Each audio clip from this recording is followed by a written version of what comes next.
পাবদা মাছ খেতে পছন্দ করেন? তাহলে একদিন আমার মতো করে পাবদা আলুর ঝোল তৈরি করে নেবেন। এত বেশি ভালো লাগে এভাবে রান্না করলে খেতে। তো প্রথমেই পাবদা মাছগুলোকে ভালো করে কেটে পরিষ্কার করে নিতে হবে। পাবদা মাছ কাটতে তেমন কোনো ঝামেলা নেই।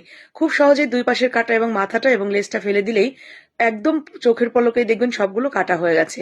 কেটে এরপরে এগুলোকে খুব ভালো করে ধুয়ে নিতে হবে। উপরে যে কালো আবরণটা আছে সেটা যাতে একদম চলে যায় এবং একেবারে সাদা ফকফকা হয়ে যায়।